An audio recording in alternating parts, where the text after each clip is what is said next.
전국민 부자 만들기 프로젝트 반갑습니다. 황성수입니다. 오늘은 미국 중간선거 이슈에 대한 탐방 속보를 전해드리고자 합니다. 중간선거의 증시에 대한 영향과 선거 결과에 따른 수혜색들을 점검해 보도록 하겠습니다. 미국의 중간선거가 시작되는데요. 미국은 임기 4년의 대통령 재임 기간의 중간인 임기 2년차 말에 상원의 3분의 1과 하원 전체 주지사를 뽑는 중간선거가 진행됩니다. 이 중간선거는 미국 현지 시간 11월 8일에 진행이 되고요. 선거 결과는 한국 시간 오늘 11월 9일 오후 5시에 발표될 예정입니다. 중간선거 이후에는 주가가 오른다. 미국 증시엔 이런 경험칙이 있는데요. 중간선거가 있는 해 4분기부터 그 다음에 1분기, 2분기까지 미국 증시는 상승세를 보였습니다. 역시 시장의 관심은 중간선거의 결과에 모이게 되는데요. 현재까지의 여론조사에 따르면 하원은 공화당이 다수를 차지할 것으로 전망되는데요. 월가에서는 공화당의 승리가 증시의 호재가 될 수 있다는 관측도 나오고 있습니다. 본래 투자자들은 야당이 의회 권력을 잡는 것을 선호하는 경향이 있는데요. 의회의 견제로 인해서 대통령이 과격한 정책을 펼치지 못할 것으로 보기 때문입니다. 이런 걸 정책 불확실성이 줄어든다라고도 표현합니다. 미국은 양당제 형태를 가지고 있는데요.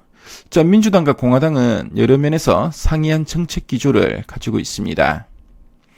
정당별 정책에 대한 입장을 비교해보면 민주당은 우크라이나 지원에 대해서 적극적인데요. 반면에 공화당은 미국 경제의 회복을 우선시하기 때문에 지원에는 좀 회의적인 모습이었습니다. 민주당은 미국 내 자체 생산을 선호하고 있고요. 이는 IRA 인플레이션 감축법에도 잘 나타나 있습니다. 반면에 공화당은 필요시에 미국 이외의 국가에서 일부 조달할 필요가 있다는 그런 입장입니다. 가장 차이가 많이 나는 부분은 기후변화와 신재생 에너지에 대한 것인데요. 민주당은 예전부터 전통적으로 신재생 에너지에 대해서 우호적인 정책을 내놓았고요. 반면에 공화당은 신재생 에너지에 대한 중요성 자체는 인정하지만 화석연료도 중요시했습니다. 의료 부분에서도 차이가 큰 모습인데요. 민주당은 의료 서비스에 대한 접근성을 확대하는 정책을 내놓고 있고요. 공화당은 의료 보장에 대한 확대를 좀 반대하고 있습니다. 마지막으로 앞에서 살펴본 정책 기조를 감안할 때 각 정당의 승패에 따른 정책 수혜 기대 업종을 한번 살펴볼 건데요.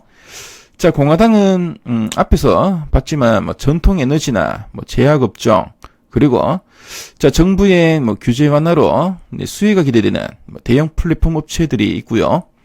그리고 경기 부양을 위한 소비자나 인프라 관련 업종의 수혜도 기대되고 있습니다. 반면에 민주당은 풍력, 태양광 같은 친환경 에너지 섹터와 2차 전지 등 배터리 제조사, 그리고 의료시설이나 방산, 인프라 관련 업종의 수혜 기대감이 높아 보입니다.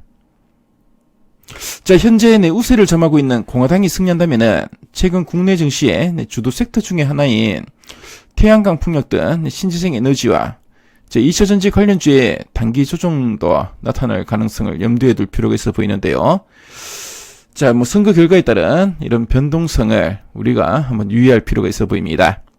지금까지 여러분들의 주식 지킴이 황성수였습니다.